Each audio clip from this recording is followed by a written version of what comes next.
You're tuned in to RX Radio. So we could do it. Are you going to do it on air? I think. Cheers. Will that get us? Right. What? Salut. It's weird. We have like very complex. If we were one person and we took our vices and put them together, we'd be so dead. We'd be like the deadest person of all time. Like we wouldn't last a week. Yeah. It's weird. Like there are things that you partake in habitually that I'm like, dog. And I know there's like a lot of things where like, yo, dude, are you sure? Oh man. Yeah, us in Vegas would be a net wash. Right now it's a net wash because it's like, oh man, I don't want to disappoint him because I don't want to lose all my money and do regrettable things to get it back. But if we were the same person, that would be an internal conflict that would just, we would, the craps table would win. Us in Vegas is just a weird time. Like you at a roulette table with like a couple grand. I'm like, dog, what the fuck are you doing? Oh man, that gave me. I don't think I slept that night. I was like, man, do I gotta like pull a heist to get that money back? Like that was insane. Oh man, I feel that to this day. That was painful.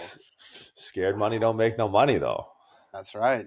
Oh man, you could take the kid out of Pennsylvania. You can't take Pennsylvania out of the kid.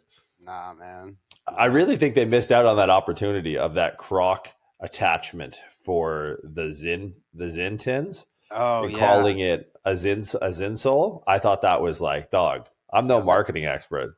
That's poetry. That's beautiful. Keep that. Keep it because I don't want anything to do with it. I don't want anything to do with people walking around with fucking nicotine on their gross ass feet. There's probably a correlation between gross ass feet and people that like nicotine. Yeah, they're doing well in the state of Florida. Yeah, big nicotine state. Oh man, that's gonna have like red states, blue states, and Zin states. They're gonna have like, I think if RFK runs on a platform of like cutting the price of Zin in half, like he's gonna pick up a few states, like a few swing states, like Ohio. Like he could win the election just on that. Yeah, that's for sure. Yeah, scary times. Okay, so welcome back. Now a little bit of a. Whoa! Wow! For those of you watching at, I have no idea how that happened. That's like a crapshoot. If you're watching on YouTube, I literally just make magic happen. Podcast is going to be retooling in the next couple of weeks. Stay tuned for some exciting announcements across the board with RX, with Mac and Thayer's show, with an upcoming new show, with this show. This episode will be sort of on the trajectory of our new format. We're going to go back to the roots. Everyone who talks about the podcast who's been around since Jump Street was always like, man, like your early episodes were really like in depth. We actually had Smooth on the podcast like last, what had it been like last or Monday this week. And he was like, dude, I used to watch your podcast with a notebook. And I'm like, all right, let's bring that back. Because our goal is to dismantle old people in the podcasting space. As you know, we can't buy a home. They don't get to have podcasts. That's sort of how this works. So what we're going to do today, we're going to start talking about leg programming. How do you write a program with the intent and purpose of growing your legs? It seems to be a plight that many suffer from. I don't think it's that difficult. So we'll go through back and forth, sort of how you would construct a program for leg hypertrophy. And then what we'll do, we'll go through these programming exercises, whether it's for pain, whether it's performance, whether it's for aesthetics, hypertrophy. So if you guys have anything that you guys want to see top of mind, hit us up on Instagram at Red, White, and Jordan, at @the_muscle_doc, or at RX Radio. So we're going to be fielding sort of much more topical content as far as the episodes are concerned.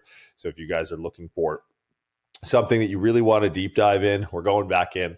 We tried the more general stuff, and frankly, the old people are there, so we don't want anything to do with them. So we're going back in on the deep dive. L1. Yeah. L1 is up for sale. It's live for sale right now. It's live for sale. www.pre-grip.com. Link is going to be in the show notes. Click if you're on the opt-in list. So if you got your name on the email list early, check your inbox. If you didn't for whatever reason, shoot us an email, info@pre-grip.com. We'll get you that invite over. If not, you guys head up the website. Registration is live. Class starts September 30th, the Monday. We hold 4 lectures a week, accommodate for all the different time zones. So if you're in if you're in Southeast Asia, if you're in the Middle East, if you're in the UK, if you're in Australia, or anywhere in between, we should have a time slot that works pretty well, hopefully, with your schedule. When you sign up for L1, you automatically, when the lectures start, you're going to get access to the Prescript Collective. So you're going to get a live lab every single day. Now they're running, I think we're on seven a week. So that's going to be an opportunity for you to hop in with one of our instructors to kind of get sort of acquainted with the community and get all your questions answered. So you're going to have 4 lectures, 7 labs a week for 16 weeks, plus the L1 manual will get shipped out to you ASAP. This coming L1 class, if you plan on going level 1, level 2, level 3, you're going to be eligible for the January 2026 L3 class down in Tampa, Florida, so we can get your whole year of continuing education covered. Kairos, fucking chiropractors and their CEUs and all the shitty ones we have to do. We decided to make a change, put them money where our mouth is. Huge shout out to T. Kim for getting the application through, Trevor Kim. So we are now accredited for continuing education units through the National Board of Chiropractic Examiners, or PACE. For those of you familiar, obviously chiros are going to be familiar with PACE for CEUs. So if you're a state, or I found out the other day, Nova Scotia, Canada, recognizes PACE accredited CEUs, oddly enough. How convenient for the 8 chiropractors in the province of Nova Scotia. So if you're in Nova Scotia or the PACE accredited states, stay tuned. If you're not, some of the bigger states, or some of the other states rather, we're working on SIMSPA accreditation as well. If you're in the UK and you're looking to get CPDs, keep an eye out for that. We are accredited now for CPDs through SIMSPA, NASM, NSCA, ACE. Basically, when it comes to continuing education, regardless of your profession, we got it. L1 starts September 30th. Did I miss anything? Dude, you're getting good at this. You're getting great. That was fantastic. The mic's on, the lights are on. You got a new setup. Like we're doing this. I told big changes this year. Big changes. That's right. This year in August. yeah. Well, dude, I'm a little concerned about how many things are just plugged in around me. Like like my new home studio is just like a fire hazard. Like there's just, remember when we were in Bangkok and you're looking up at like the wires on the street corners and you're like, look at that fucking rat's nest of a fire hazard. That's what I'm currently standing in right now. It's just a matter of time before this all goes up in flames. Metaphorically and literally. Yeah. Absolutely.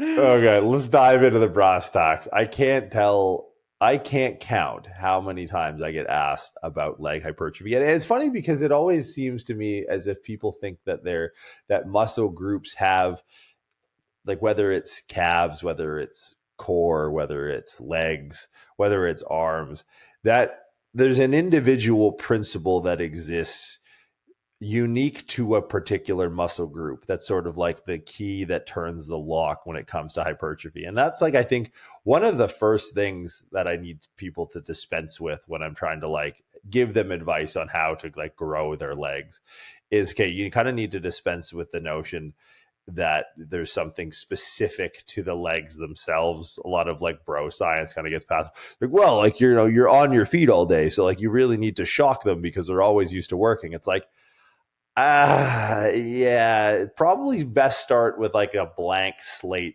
and then just build from first principles, which is probably where we're going to end up on almost every episode. So when it comes to like hypertrophy, someone comes to you from a coaching perspective. They're like, hey, I'm running away on the getaway sticks. I want to build tree trunk legs. Like, where's a good starting point for you? Where do you start? Like, if Smooth, and not that Smooth needs this, but if someone's sitting there with a pen and a pad, be like, okay, legs, underline, go. Sick.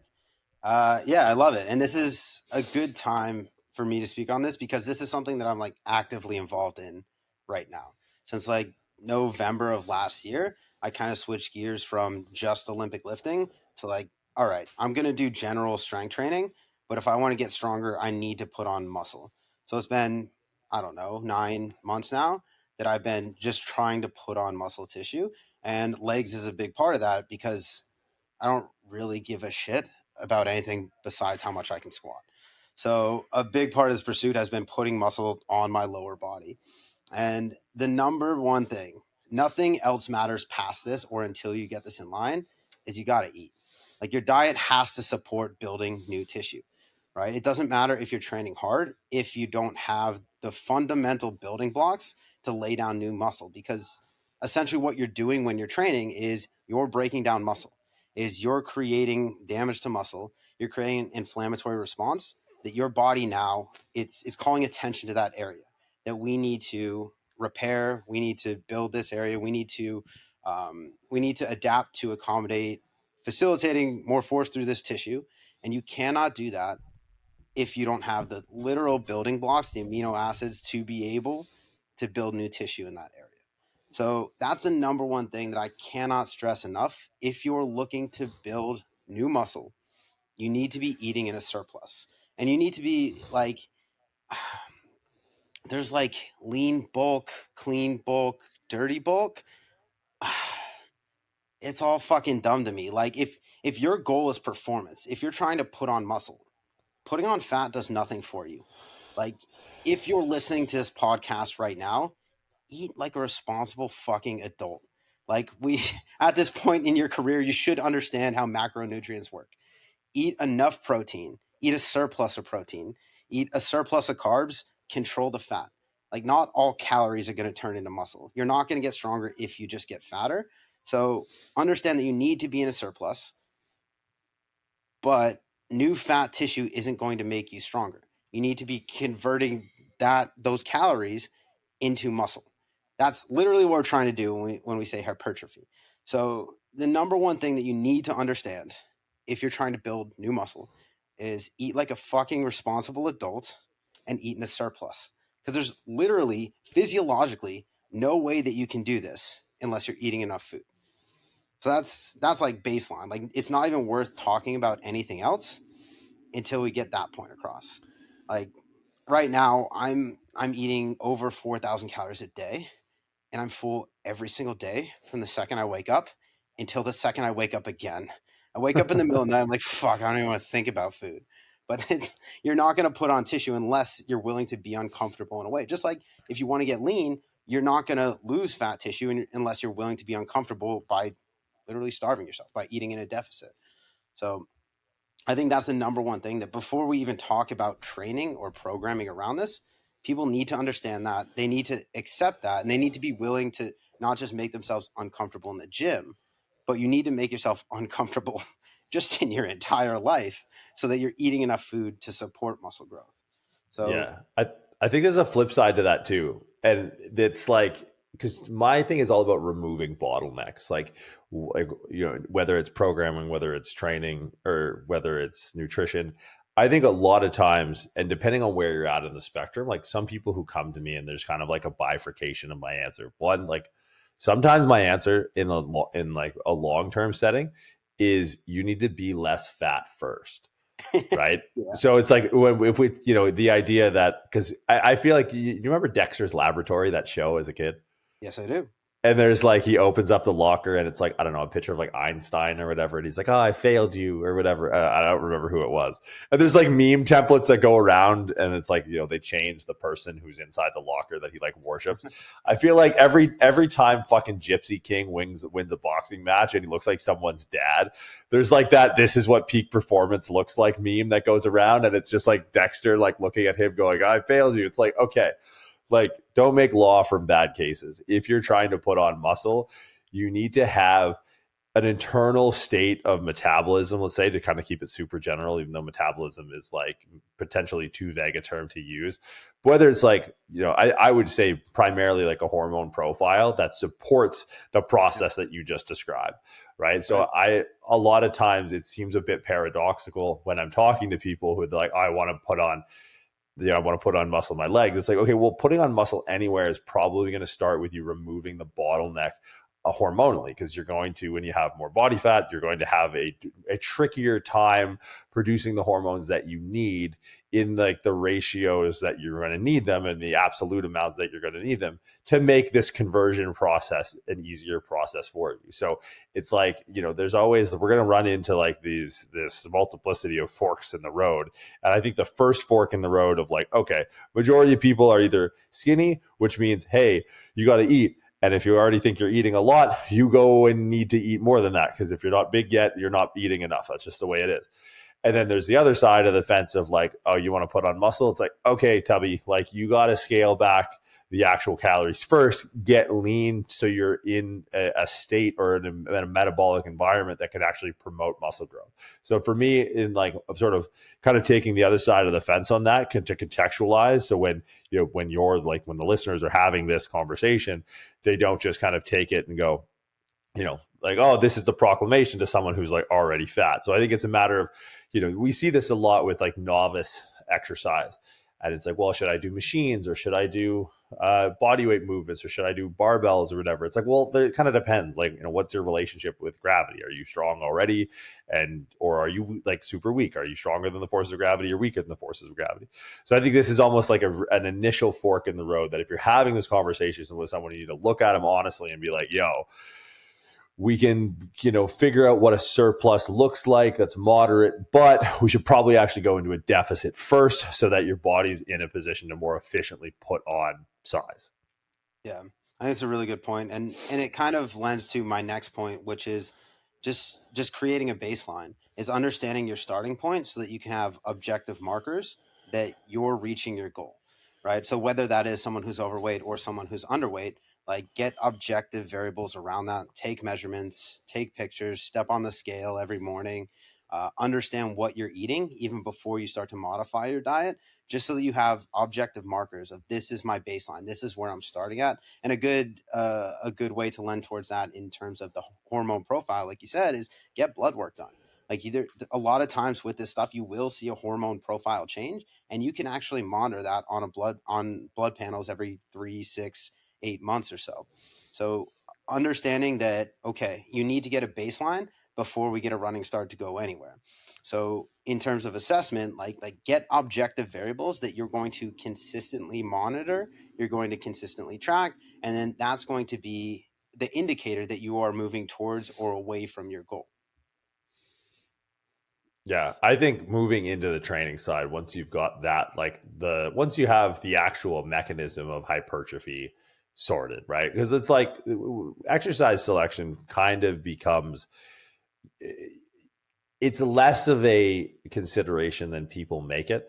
Like people will often make posts and create content around like the 3 best exercises to grow this, and this. And it's like, well, the stimulus part, sure, we can argue ad nauseum about the 3 best exercises to stimulate a particular muscle, but without the processes in place for adaptation, the response is kind of the big question mark, right? And I think it's easier to sort of bat around semantics of exercise execution and selection and order than it is for most people to consistently eat at an uncomfortable surplus or in some cases, an uncomfortable deficit to then go back into an uncomfortable surplus, right? So it's easier for people to get lost in the weeds. But when we do, I think it's useful to kind of take that, what is the constraint to growth in most cases? And we're going to run into a handful of like what ifs as far as like, what if the person is already big and they're looking to get bigger? What if someone is a complete novice? What if someone's an intermediate? And I think those 3 buckets, if you will, of presentations are always like semi-useful heuristics to kind of categorize.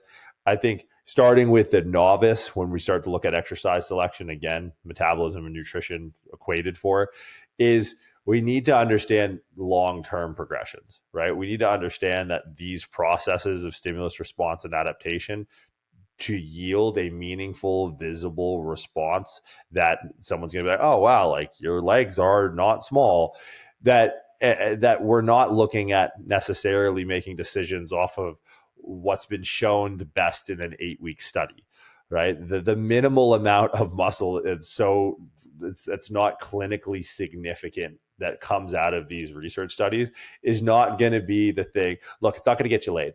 Right. Let me just say it straight up. Like, it's not going to, the research that comes out around the differences in hypertrophy and the relative efficacy of some exercises over others for growing some muscles in an 12-week study. It's like, just throw, they've controlled the human out of those studies.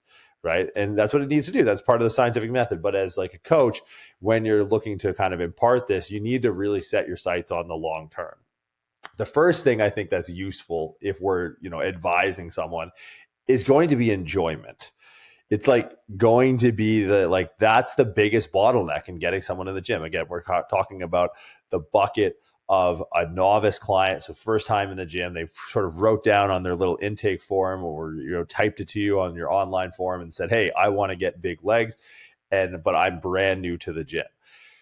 You got to first understand whether or not they enjoy the gym, right? That's like number one. Like, we talk about exercise taxonomy in L1 and L2 and L3, and I've discussed it in a handful of webinars and lectures that I've done. And, I always start off by going like, okay, we can categorize exercises the way they categorize animals, where it's like, animals have like phylum, kingdom, class, subclass, species, and all that. And like, we kind of just look at most exercises like muscle group and modality. But you have to understand that if we take that taxonomy model and we actually zoom it all the way out, resistance training is one of many forms of exercise, right? I've had clients who have big legs because we made the decision that they were just going to go play paddleball or pickleball, whatever the fuck it's called. And then as they fell in love with pickleball, they noticed their legs were getting really sore, and it was actually rate limiting them to the thing they enjoy. Now they resistance train as an adjunct to their paddleball, pickleball hobby, right? So again, when you start being too scientific, and it seems to be what the old people love to do with reading off research and bringing in, academics, which is great. We need that, but they control the human out of it. You're a coach, right? So you do need to have a very real conversation. Look, some people we're wired in a way, like neurophysiologically, hormonally, that exercise feels good, regardless of all the bullshit injuries we have from lifting weights. As crazy as we've lifted weights, it still feels good. But there's a bunch of people out there where it doesn't, and they're going to need some sort of, I think, and I've been thinking a lot about this. We may have discussed it on a previous podcast. I think there's always this conversation of motivation and discipline around a novice lifting, and it's valid to a certain degree. But I think the more I've been doing this, the more I start to realize it's no. What people actually need, and take this with a grain of salt, this is just my opinion. I don't find these proclamation type pieces of content around motivation and discipline to be anything but just self-adulation and people filleting themselves on the internet. So my personal belief, and this isn't a prescription, is that people actually need to be inspired to work out. And again, what does inspired mean? Inspired, it's not just a YouTube video. Inspire, when we think of the root of what the word inspire means, it means to breathe life into someone. That's the level of enjoyment you need to find. Training breathes life into me. It is quite literally my oxygen. I would die without it. I'm a miserable fuck if I haven't trained in a couple of days. And that's been my whole life. I remember being 17 years old and tripping on my mom about some teenage angst shit. And she's like, have you worked out today? And I was like, no. She's like, go to the gym, you stupid idiot. And then I come back and how do you feel? Yeah, I feel good. She's like, you're so dumb. I know. But it's it doesn't have to be resistance training out of the gate. Now, I know this is a podcast about getting big legs, but I've seen it time and again where it's finding something they love will bring them back into the gym, right? Cycling, old men in cycling. I went back to Burlington the other day because Caravana was a bunch of dudes in their fucking clip-on elf shoes walk in like Biden, and they fucking all fall over wearing the spandex. It's okay, cool. That, you know what? Those guys have bigger legs than they would have if they didn't get into cycling. So enjoyment is number one. And when we start, and this will be something, I don't care if we go over this every single podcast where we talk about programming. I don't want to work in an industry where people are just, look, I heard this guy Roy Sutherland was on a podcast I really enjoy called it's called Within Reason now by Alex O'Connor, and he's like, don't get mixed up between solving problems and being right.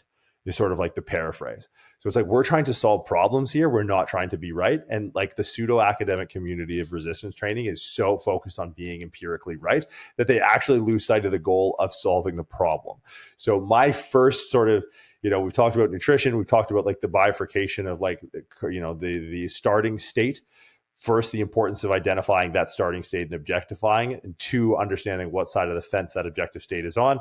Someone who is, a bit smaller by size and needs to eat in a surplus, someone who might need to get smaller first. Now we talk about the actual training. Before we get into it, does the person you work with actually enjoy working out? Because if not, you're way better suited finding that thing that inspires them to then go and train. So people love pickleball so much that they start to see that the gym can be an adjunct to that. Then they're inspired to go to the gym for improving their pickleball or cycling or whatever it is, right? So that's my sort of like first thing into like, novice level entry leg hypertrophy is enjoyment. We coach people. Yeah, I think that's huge. And that's, to kind of sum it up into just a few words, in my mind, that's both buy-in and that's adherence right there. If they enjoy it, then they're going to be bought into the process. They're going to get joy out of going to the gym and doing the thing that can be unpleasant. Like, I put myself in so much pain every day, but somehow it's the best part of my day and I enjoy that. Like, it doesn't make sense when you think of it in those terms, but the buy-in is there because I care about the goals. I enjoy it, so I'm adherent to it, and it's something that I want to continue to do for a long period of time. And that's the only way that you're going to really be able to chase these hypertrophy goals, is that if you commit to it for a long period of time. No one does a 6-week hypertrophy cycle. They're like, yeah, I think I'm good. And then they're just big enough. That's not how this works. That's not how this works in my brain, at least. It takes years, or it could be a lifelong pursuit. So getting that level of buy-in or getting that enjoyment around what they're doing to the point where it's something they're going to continue to do, even once they reach that goal of their legs not feeling heavy when they're playing pickleball. So I think that's a huge part of this is just having the buy-in and then creating adherence around it. And then as we start to talk about actually what's happening in the gym and orders of importance, there's a couple things that I try to organize my thoughts around. And the first is always going to be, you mentioned it earlier, like principles. What are the principles that are going to create hypertrophy in the gym? That's something that we need to have an understanding around before we start to blindly select exercises and get into the weeds in terms of optimization or exercise ordering, exercise selection, that sort of thing. And that's going to be heavily influenced by the ability to progress those things, or what the progression looks like. And as you mentioned, also the experience level of the lifter or the athlete. So those things I all try and collect my thoughts around before I start to actually put pen to paper on what the program is going to look like. So I mean, some of the principles, I like to simplify these things. I don't have the Eric Bagheera Rolodex of this is everything that creates hypertrophy. But to paraphrase and briefly explain what I've learned from him, it's going to be tension in muscles, right? And that's something that we want to accumulate. And there's different ways that we can do that. We can do that through stretch. We can do that through load. We can do that through repetition. But we want to accumulate a lot of time creating tension in a specific muscle group if we're trying to grow that muscle group. So that's one of the things that I'm going to take in mind when it comes to exercise selection. Another thing is going to be progression. And I like to look at progression in the most simple way possible. Is what is the least I can do that it is still effective, right? I could build the most perfect program on paper, but if it's someone that they don't have the skill level or the experience level to be able to, if say I have a barbell back squat or a front squat in the program, and that's something that's in there for an inexperienced lifter, then they're not going to have the skill level that's appropriate to take that movement to the point where they're going to be able to create meaningful tension for enough reps or a long enough period of time that's going to be a suitable exercise for them to get the stimulus we're trying to elicit with that exercise. So understanding that the experience level of the lifter will have some sort of indication on appropriate exercises for them to start out with and progress to. And then in terms of progression, I like to keep as many variables set as possible. So as I'm designing a workout, it's typically I'm looking at maybe 4 exercises for the day with a bit of a warm up, and then maybe a little bit extra at the end if they have the time or the need for it. A warm up for me is typically a group of 2 to 4 specific exercises that are going to increase range of motion and increase stability around the joints that we're going to train on that day. So making that specific to the lower body, the number one thing, like this is the bullshit I just said about nutrition being the number one thing for hypertrophy.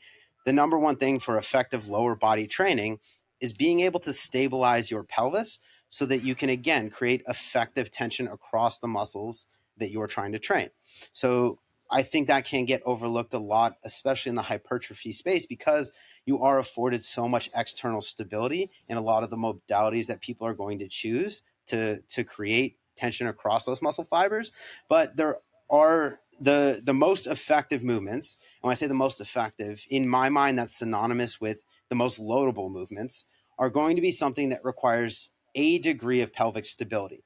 It's going to be a compound movement. It's going to be something that's bilateral. And we need to have an understanding of how to control the pelvis, because if we're thinking legs, we're thinking if we're thinking probably thigh, right? We're thinking adductors, we're thinking hamstrings, we're thinking quads. Maybe we can lump glutes in with that.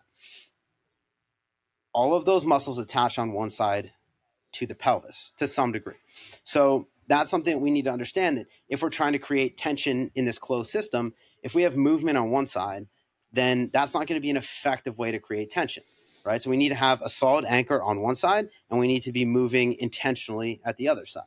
So when we're thinking warm up for lower body hypertrophy training, there should be an emphasis on stabilizing the pelvis. So that's, again, synonymous in my mind with core bracing. There needs to be an understanding of how to use the core musculature to stabilize the pelvis, so we have a stable anchor point to now create tension in that closed system in an intentional way.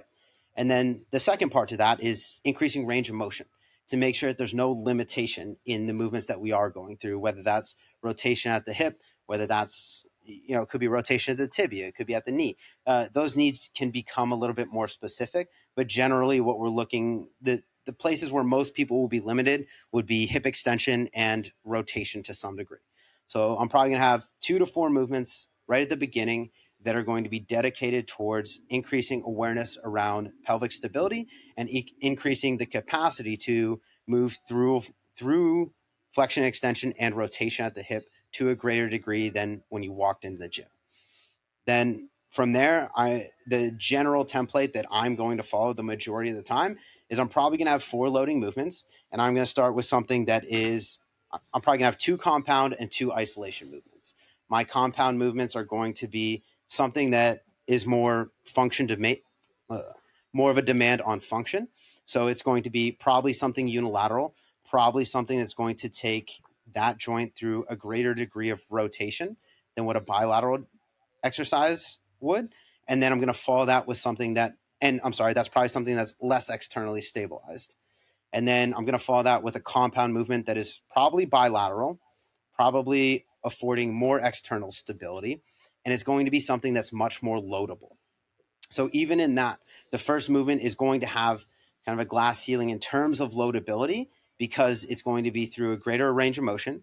There's going to be less external stability afforded, but it's going to take us through a greater range of motion through some of those tissues that we're trying to grow, those muscles that we're trying to grow.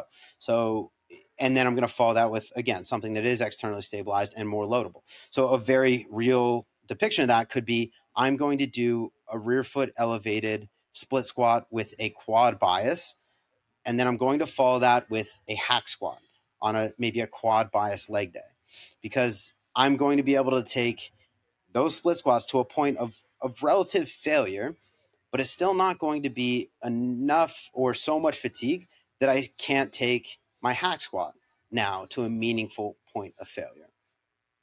And then after that, I'm probably going to get into a few isolation-based exercises, something like a leg extension, like a quad extension, that is going to be very specific. There's a ton of external stability. It's something that, again, it's less loadable. We're going to be using less load there, but the load that we're using is going to be very specific to the tissue that we're trying to grow.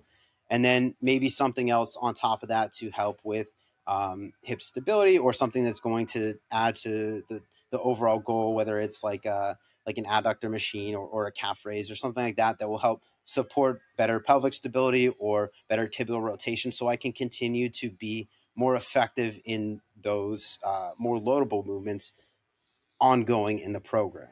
That's kind of a general template of how I'm going to organize a lower body hypertrophy day for myself or someone that has kind of that general goal of putting on tissue. So I'm going to bookend this because I really like where you took it. And I'm just going to like put some context in front of it and some considerations after. Love it. What set and setting are always like, to me, if I'm going at this from the constraints, it's time and place is where I'm going to look first. So like if you have someone come in, there's probably 3 things that you need to identify. One, what is the facility that they're training at? Right. So for me, if regardless of who I'm working with, what level they're at, what sport they play, I'm like, take a video through your entire gym and let me see it. Right. Or give me the Instagram page so I can go see the pieces of equipment. So that's like kind of thing number 1. Number 2 is time. Like, how much time do you have in a week to dedicate to training, period? And then we can allocate where we can the proper dose to that specific goal of leg hypertrophy. And these things usually don't come in a vacuum, right? Leg hypertrophy is usually a focus, with general hypertrophy of the rest of the body being a close number 2 goal, right? So we have set and setting. So we have like the time, we have the place, and then we have the skill level. So those, to me, those are like the 3 major constraints. We use, I think Pat uses a slightly different language. We had Pat Davidson on the episode a couple of weeks ago. He kind of briefly discussed this in not so many words, or maybe more words, I don't remember. But it's like those 3 things you need to try to create a coefficient, because it's like, think of all the different possibilities. Well, we discussed skill. We discussed like sort of like novice, intermediate, and advanced. Now, gyms can range from like a hotel gym or a CrossFit box, which, unless you're staying at some super nice hotel, but probably don't have the best amenities, or like a condo gym. All the way up to some ridiculous, bodybuilding gyms that has everything under the sun, like an MI40 or a Pure Muscle Fitness or something like those. So then we have the time. Now this is going to be the thing that varies most, because you have people have a high skill with no time, people with high skill with lots of time, people with low skill with no time, people with low skill with lots of time. So those 3 things are like kind of our levers that we need to pull. So when we, let's, maybe build out from the novice, because to me, when we look at hypertrophy, and if we want to glean something from the research, and we just have a general framework of, dealing with and training people over time, you realize that what defines a novice is someone who doesn't have a lot of skill. And when you don't have a lot of skill doing something, you fatigue really quickly in doing it, but you don't actually create, a meaningful stimulus that requires a ton of recovery. All that to say, from a programming consideration, I kind of like the following template over time. And based off of someone's skill level, I can bucket them into one of these programs or one of these templates that really represents not only where they should be in their leg hypertrophy programming, but where they should be in kind of like their general programming overall. So first off, full body workouts. Like if you have someone who's like, I want to train and I can train 3 days a week, it's kind of like the accepted minimum. You maybe could get away with 2, but in a perfect world, if we can get someone to commit to 3 days a week, we got our foot in the door. Great. We can get them like in love with exercise. Awesome.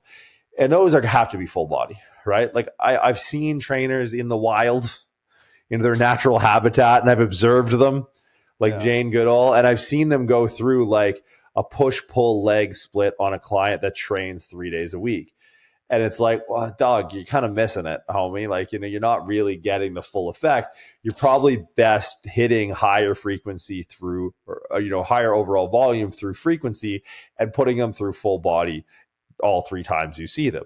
Now that evolves into an upper lower split, right? So it's just like the programming kind of spores off as you get higher skill. And the way you get higher skill is you practice the skills more often. So whether it's upper or lower body, if you're training full body every day and you have a template that kind of follows this, like, you had a bit of an algorithm of like, hey, something unilateral, something that promotes sort of like function at the hip, gets us an extension, maybe causes a little bit of pelvic stability or instability so that we need to stabilize against it. Then have a fucking full send externally stabilized thing. And then something else that reinforces like, an ancillary movement quality that we're going to need.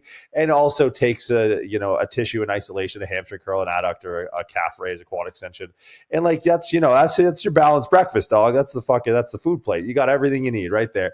So it's like, all right, you can have that spread out across the 3 days for an uber novice. And then if you have like these skills that they're practicing, let's say you have like a goblet squat or a counterbalance squat, and they're doing that 3 times a week instead of once a week, they're going to, in theory, get to the point where they expedite their skill level to graduate to the next level of programming that much faster, which the next level of programming would then be upper lower. Right now, we can start to have these more concerted bouts because 1, we have a work capacity, and 2, we have the skill, both of which we've attained from a higher frequency and obtaining our weekly volume standards or threshold through full body training. So you go from full body to upper lower, then you can get into something like a push pull leg, introduce like a leg day, and then as your push pull legs, as that evolves, you can then start to break your legs up into quads and hams, right? So that's, to me, the most advanced type of training split you can have, where, it's going to be inevitable that you're going to get a bit of quad on ham day, a bit of ham on quad day, because these days are likely going to follow somewhat of the template that you laid out, right? Like a hack squat and a leg press are probably still going to work some glutes and some adductors. They're just biasing one over the other. And it's really your accessory movements and how you set up and stabilize and execute them that are really going to make the difference between those two. But across the board, you're going to be, depending on the rotation of your training split, by the time you get to that point, you're going to be having 2 really intense leg sessions that are going to, accumulate some crossover fatigue and stimulus response and adaptation of some muscles and get an independent higher threshold stimulus in others. Quads and hams are a pretty good way, like ham and glute, or like a posterior chain day and then a quad day. So that, to me, is like, in bookending this approach of the day itself, where do those days fit into that continuum of skill level, right? Now, again, the setting is going to differ. Sometimes you got to get creative. A novice in a CrossFit box with a hypertrophy goal can be tough, right? And this is where I think to flip to the other side of the bookend is ancillary programming considerations. What will expedite like that novice hypertrophy focused person in a CrossFit gym? What will expedite them from having those tools in a CrossFit gym actually be useful, right? You've trained in a CrossFit gym and you have massive legs, and Thanks, every once in a while we'll get on a hack squat and you fucking beat the shit out of me, and it's like, I'm heavier than you. This isn't fair. But it's like, well, what did you have? Like, you have so many tools that make barbells like leg presses for me, right? I've been off the barbell competitively for a long time now, it seems. So for me, it's like I've been overly reliant on that externally stable medium. What gets me back in working order, back to someone who's looks like they probably could squat a decent amount of weight, is going to be direct core work. So this is something that I think when we want to talk mobility, stability, strength, yeah, it's a registered trademark. If you're trying to run some bullshit supplement company and rip off our goddamn trademark, I'll find you. And it's not me you got to be worried about. It's our fucking lawyers, because they're a bunch of dogs. What up, bitches? Basically, we will sue you. All right. But I think when we're dealing with, like, okay, part of a novice being a novice is they're low skill. They just haven't practiced it a lot. High frequency, full body splits are going to allow them to acquire this skill much quicker because they're going to get more exposure to it. Now, when we think about skill, there's a lot that goes into skill and exercise. Not as much as goes into skill in like golfing, but like still a decent amount. It's all relative, right? To your athleticism, to your kinesthetic awareness, your body awareness, your spatial awareness. But when we talk about leg training primarily, it's really the position of spine and your spine in space and how your body deals with the forces acting on it, because it's a little bit of a different game than a shoulder or a hip, right? So when we're taking a look at, for someone, because I think if you can get someone who's a novice with a bare bones facility, and you know how to program that sort of reduced essence, then you really know the principles. If you can take someone who goes, like I had a couple of clients during COVID, one of them being Matt. I coached Matt during COVID. Like, what a crazy 4 years. And it's like, if you can take a guy who's 6'4", who lives in a condo in downtown Toronto, who has a barbell and more plates than his condo board would be happy with him having in a 600 square foot condo, and 600 square feet may have been generous. And you can make progress, the principles. Then when you get tools at your disposal, it becomes that much easier. So one of the things that I think when we start looking at building a program for that most difficult use case is really, and you talked about the spinal brace, and a lot of that comes from the awareness of not only breathing, but how the respiratory brace interacts with the muscular brace. I think people are, even at the highest level, sorely deficient in the muscular brace. So you could take a power lifter who, and I think these days are soon behind us, but I'm sure it still exists, where people who, train squat, bench, and deadlift don't train direct core because they think the brace is enough for them to warrant that as core training. A brace a lot of times is just going to be a lot of eccentric ab, right? And it's not necessarily how it should be done, but in its most utilized form, when someone is bracing, they're usually lifting the ribs up and dumping the pelvis forward and getting a brace from a muscular perspective from just kind of stretching the muscles in the front of the abdominal wall. So like external oblique, rectus abdominis, to name a few. Now, I think multi-planar direct core work that goes through a stretch shortening cycle is going to be, other than practicing the thing itself, which is obviously paramount to acquiring the skill, is going to be the thing that complements that acquisition of skill much faster, right? It's going to help with the mobility stuff that we discussed. It's going to help with the warm-ups. I really think in the early days and all the way through your training, you really can't overdo core training. Right. I think it's something that I personally have deprioritized due to dogma coming out of a powerlifting career, where this idea of direct core training was a little bit antiquated. Now, I probably did more than most, and my coach was an advocate for it. Dan Green does like reverse crunches with like 80-pound dumbbells over his head. Like that, he can do an ab wheel from his feet at 285. Like, so definitely there's some anecdotal evidence for this, but to kind of tie it together, it's like, okay, what are the constraints? Now, you can minimize the constraints of, an inability to stabilize the pelvis by having all of these fancy machines.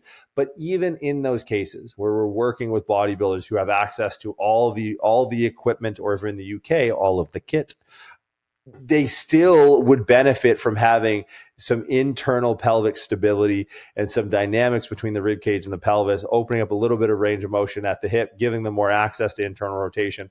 So I think regardless of skill level, direct core work that acts almost like a rib cage mobility, a drill at the same time, is paramount to expediting everyone's skill, improving the sort of that internal, removing that constraint of instability, regardless of set or setting, right? It's going to help you.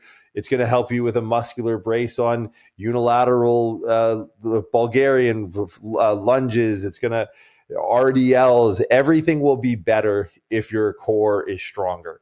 So I think, and that's something that I hope resonates to everyone. Like, I've started training direct core probably 6 months ago. I've had a series of bad injuries, and it's funny because we got into chiropractic college, and then you get like low back pain. Everyone's like, oh, like do a bunch of core exercises. And it's like, okay, that's like kind of not really sophisticated. And it usually comes from a place of a lack of sophistication, because the core exercises are bird dogs and side planks and all that.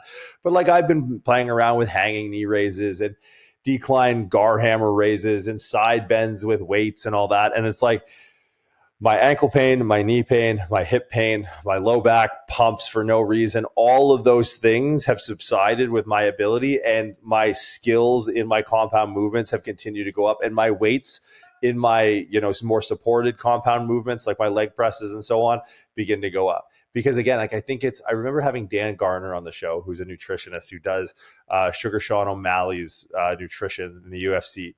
And he talked about how he makes weight. He goes, I just get rid of all of the things that's like all of the stressors to the system. And I kind of like that addition by subtraction. It's like, all right, where are people, what are the issues people are going to run into first, and how do we steer them around those proactively with programming?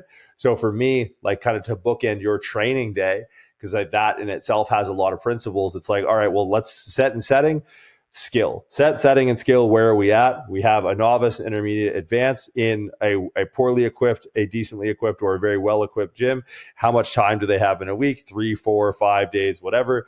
And then we could take that person from, let's take the bottom end of all of those categories of a novice in a poorly equipped gym with not a ton of time.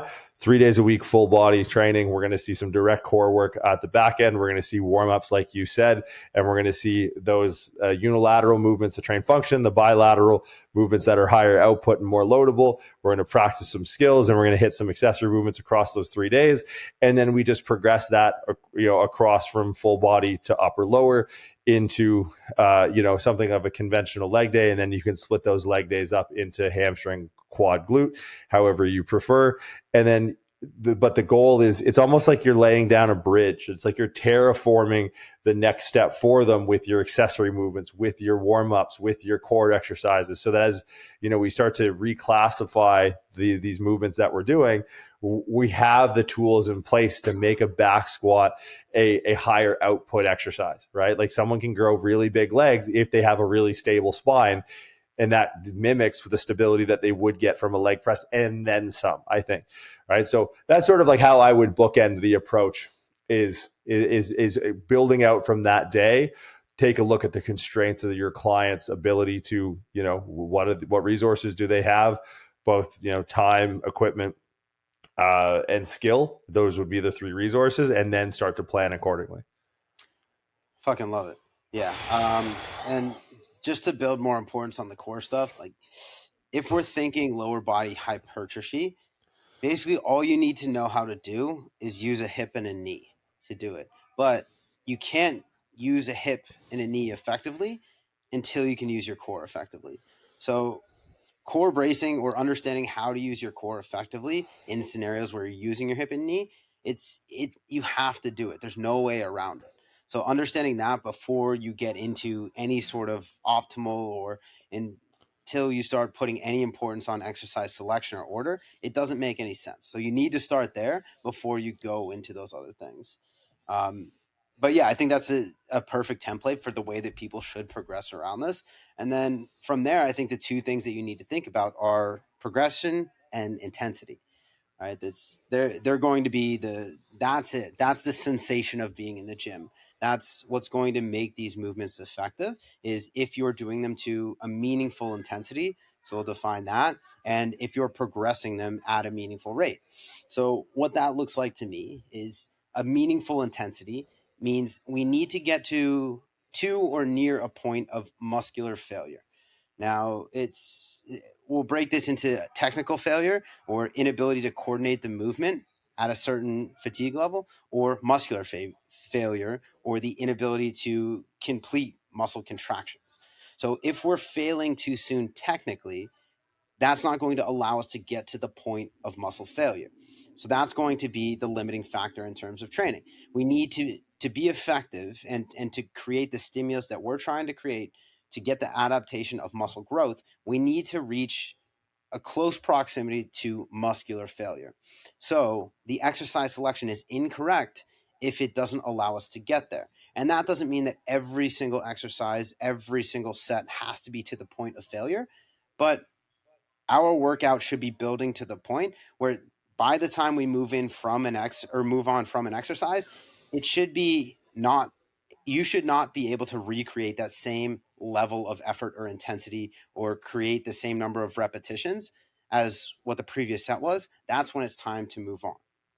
So understanding what failure is and the type of failure that we're looking for in training is incredibly important to make sure that we're doing these things effectively. And again, this is minimal effective dose. I don't want to bring someone into the gym and then fuck them up to the point where they can't recover for another week or 2 weeks, 10 days before we can do that session again.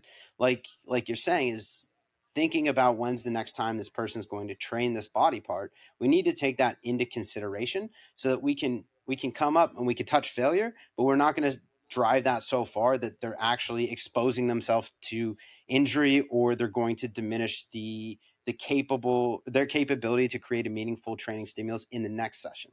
So that's an important distinction to make here, is when we're talking about intensity is, yes, I want your reps to slow down. Yes, I want you to not be able to complete your last rep of the set through full range of motion, but I don't want to double down on that so much that you literally can't walk out of the gym and you're going to be sore for 4 days.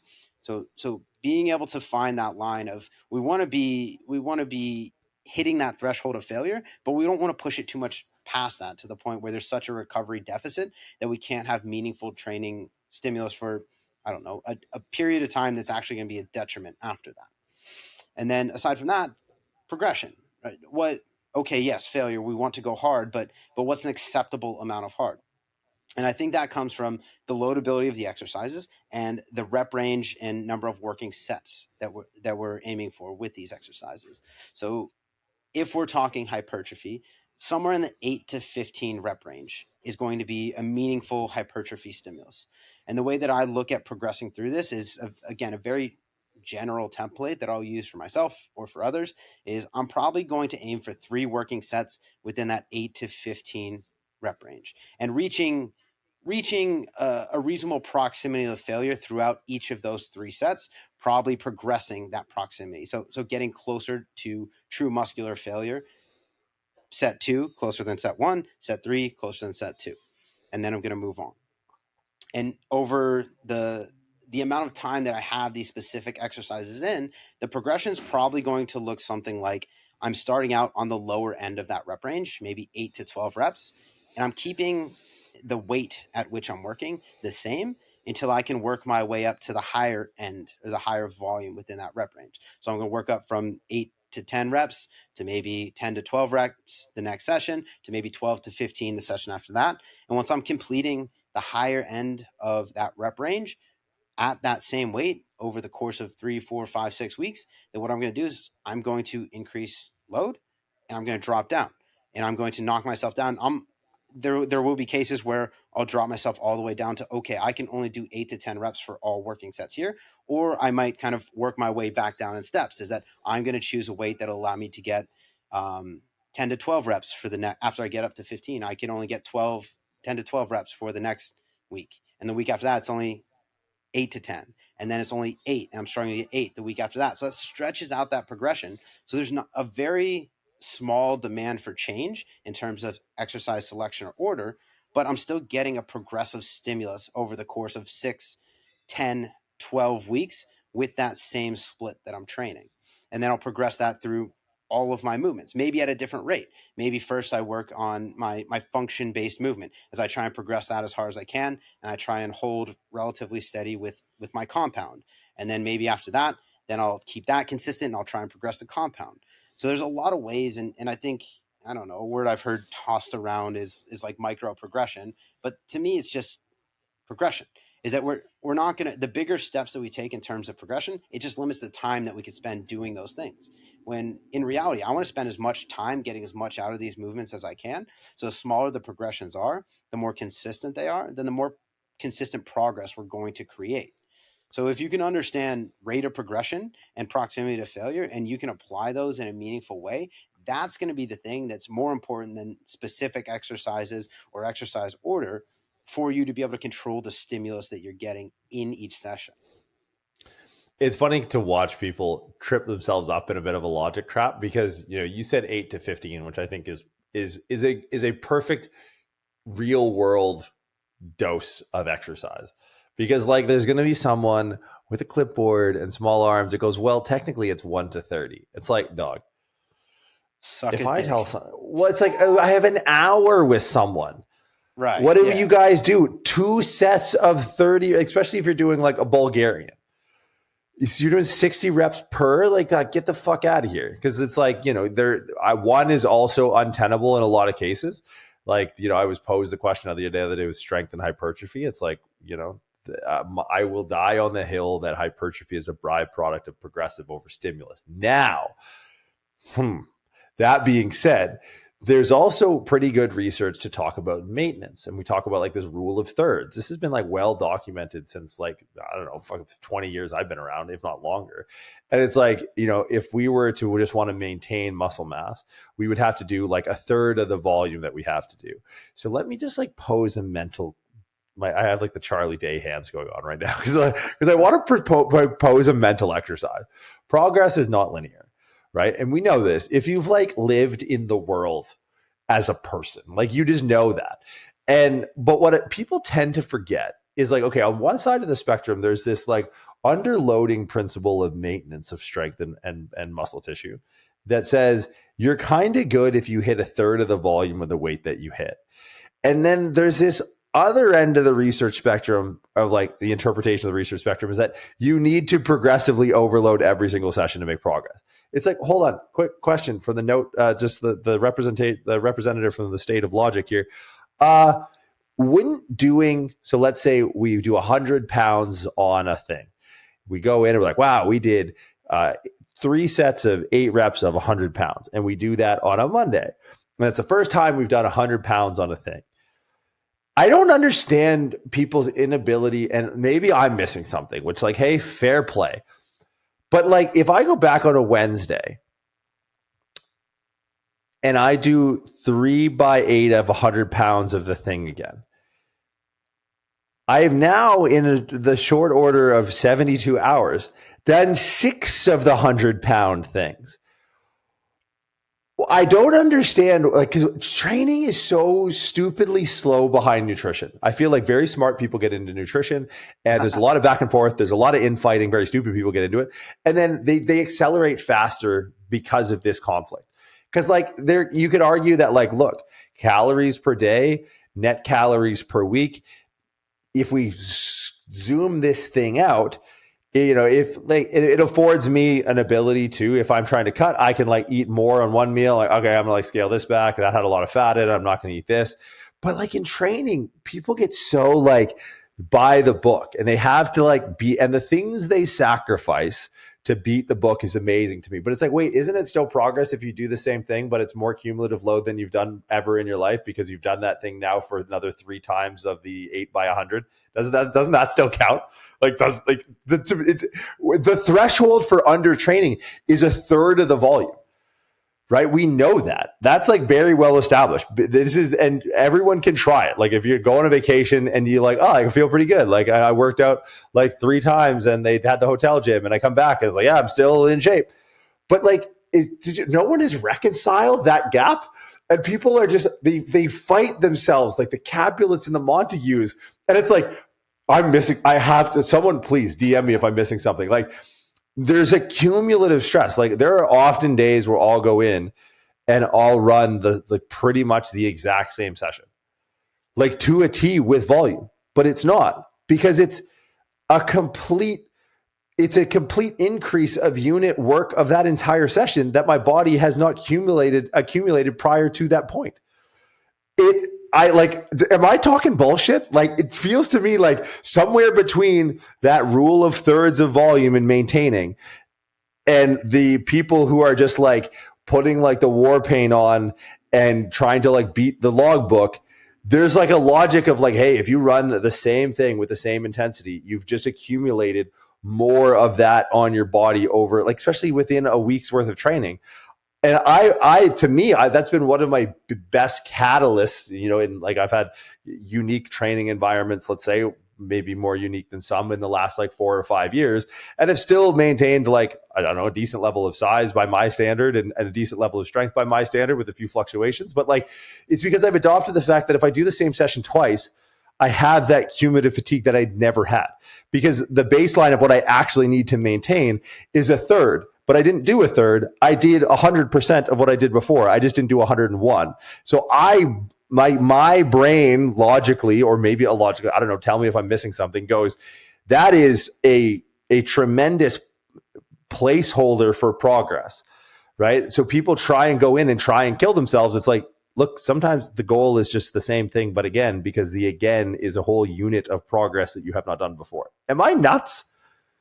That logic checks out to me. And I think something that people get something that gets lost in general is that you can still have subjective progress without objective progress, right? You can get better at coordinating the skills of even a leg press, a hack squat, a quad extension, and you can have more meaningful reps, even if objectively you did the same exact weight, the same exact number of sets, the same exact number of reps. And even with that, there's other things that we can qualify progress with, because you will get to a point where you cannot progress every single session, but in terms of reps, sets, load, but you can still progress in time under tension, like load, interset, like intensifiers, like rest pause, things like that. Like you can do things that will add some sort of progressive stimulus to your session. Yeah, deviate center of mass, anything that's going to make it more challenging, even without adding reps or load. So there's a lot of ways that you can have progress, even if the training volume or intensity, like objective intensity, like load, is less. You can still have a greater stimulus within that session. So yeah, I don't think that you need to have your sights on beating the logbook or one more rep or 5 more pounds on the dumb thing that's probably not even standardized from gym to gym.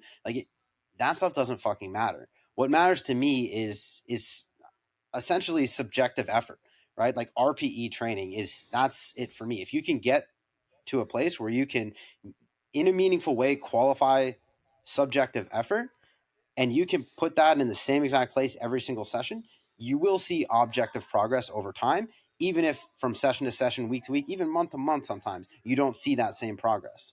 Over the course, if you zoom out enough, you will have progression, even if that just means that you completed the same workout with a lower perceived effort. Yeah, it's the coaches, to me, it's the coach's job to attempt to wrangle the overall like tonnage. Like you said, lack of standardization is a massive problem. But I think it's also the coach's job to try and push that subjective intensity high. And what I like about the framework that you put in place is that you can pretty much where is safe, put your safeties down for your squats in case you fail, whatever, all those precautions aside, safety first, then teamwork.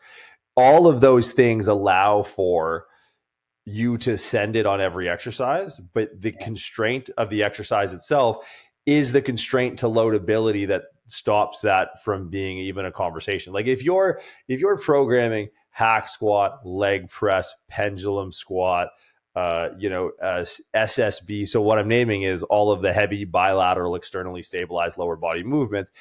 It might behoove you at a certain point to no longer up the trend, but maybe start to worry about the recoverability, right?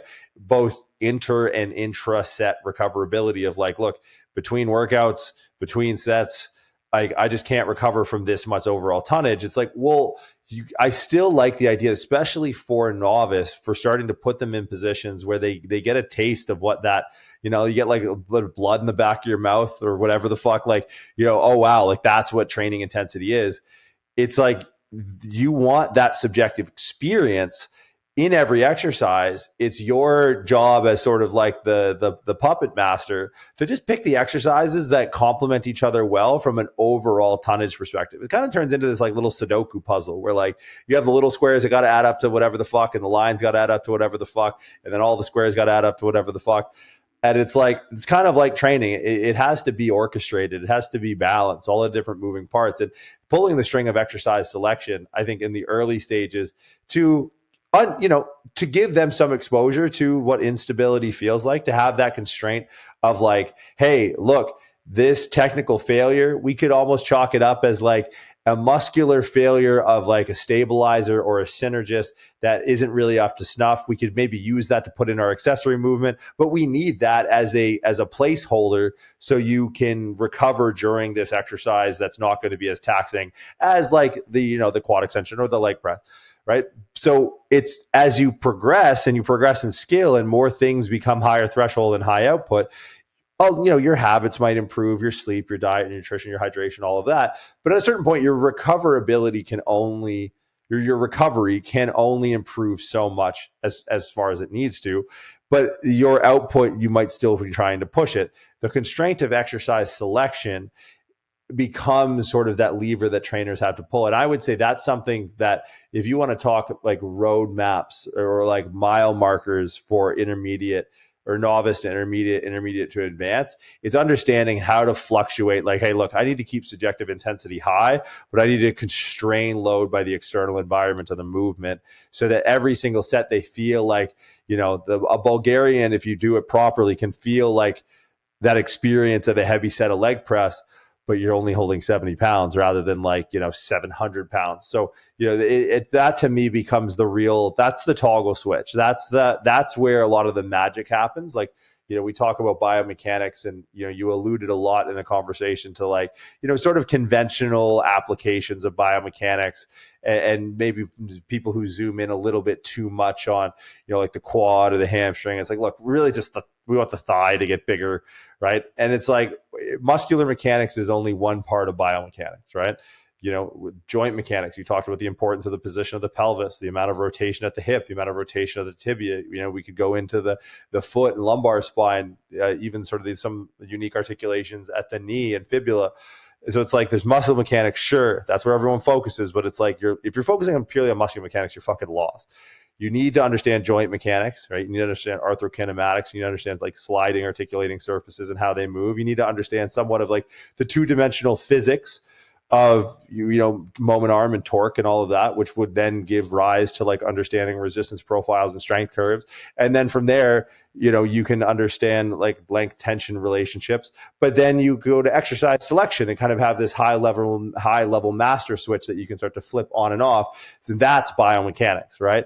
So it's like it's encompassing all of these different variables that all play with the ability to apply stress or not apply stress strategically. So again, we'll look to expand this library of references for you guys when it comes to particular body parts and training. And if you want us to zoom in on anything more specifically, like quads or particular exercises, like we could fucking do hours on squatting patterns from hack squat to pendulum to counterbalance to low bar to high bar, safety squat and the like. But I want you guys to like save this as like a lexicon for you to reference if you're like smooth back in the day, take notes. And also like we're revamping the podcast in a big way. We're going to be diving in on series of training so you guys can have like a really complex understanding, in-depth understanding. We need to dethrone the old people at the top of the podcast hill. So on YouTube, RX Radio, believe it's under my YouTube channel for now. That's likely going to change. We're probably just going to rebrand my YouTube channel to something else. Find RX Radio. It should be on the Muscle Doc channel right now. Subscribe to the channel. Okay. You know what? Because we haven't talked about some fucking organic vegetable farm that is going to get you on some subscription bullshit and they're going to email you or they're going to mail you fucking, Japanese sweet potatoes and heads of cabbage fucking 3 times a year. We haven't done any of that. We've just been like, we're not going to talk about athletic. I can't even say it because we're probably going to get sued, but we don't have bullshit sponsors. I'm sick of old people masquerading as experts. They don't know shit outside of their clipboard. And you guys who when we meet people who listen to the podcast, I'm like, man, those guys are smart. And I know you say the same thing that I do. And that's sorry for the years of just insane, but let's make this year the year that we dethrone old people on the podcast. So YouTube, search it, subscribe it. Instagram at RX Radio, at Red, White, and Jordan. White spelt affectionately correct, WITE, Red, White, and Jordan, at the _muscle_doc. Spotify or iTunes. Do the review thing. We might bring back some sort of incentive. We got a ton of apparel kicking around. 5 stars. And let's get back on the track. There was a time, we've been busy building a company in the background, in the foreground. But there was a time where we actually, I think the highest I've seen us is 36th. Right. 36th in the world.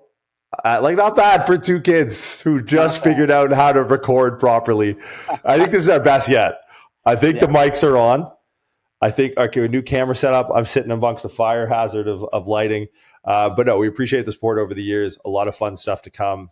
Prescript L1 for sale now.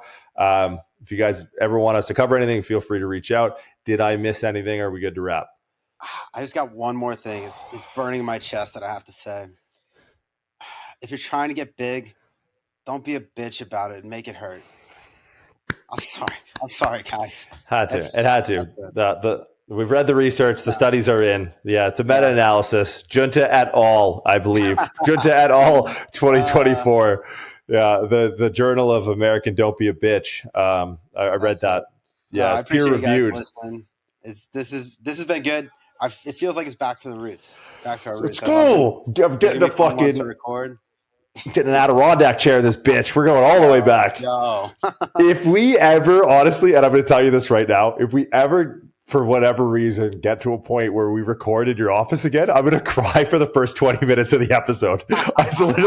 I'm tearing up just thinking about it. I would feel like I would have to come in with like 12 reusable grocery bags on my wrist at like 5 a.m, and then just like sit on that big tire table and contemplate life. And then go. I think if we ever recorded back in that studio, I would probably bawl my eyes out. So maybe that'll be the goal. If we get top 10 on iTunes podcasts, we're doing an episode back in here. Oh, let's go. All right. Fuck yeah. No, we got to wear shoes though. I still get haunted about that. So low key, he knows what I'm talking about. I'm going to say it for anyone who's still listening. Don't hashtag this, but if you do, it means I know you listened all the way through to the end.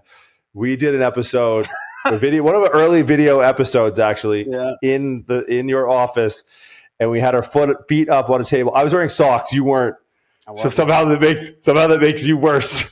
Yeah. you were on the bottom in this one, and the hashtag. The hashtag gay foot slave. I think I still have it screenshotted. It haunts me. It's So we're gonna go back. We're gonna keep shoes on forever. That was, dude. You know how wild that was? That was like 2014 internet, 15 internet, right? That's a bold call to come over the top with hashtag gay foot slave. That was nuts, dog.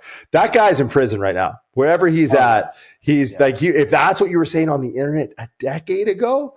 Dog, insane. I think OnlyFans saved us there because now those people gravitate towards that platform and they don't have as much business on Instagram. There's no way that girls selling feet pics don't just end up in boxes, like in a ton of pieces, right? Yeah. Like the type of spec, I've never met a normal person that's like, yo, feet, right?